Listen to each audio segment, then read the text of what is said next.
Your investment portfolio is like a ship, and if you don't perform regular maintenance, you're going to crash.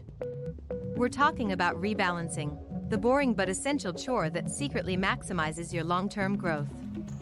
When you first set up your investments, you chose a mix, maybe 70% stocks and 30% bonds, but a few years later, your stocks have done great, so now they make up 85% of your portfolio, leaving you much riskier than you intended. Rebalancing simply means trimming those high-flying winners, like selling some of those extra stocks, and using that money to buy the underperformers, like those bonds, to bring your portfolio back to that original, comfortable 70-30 split.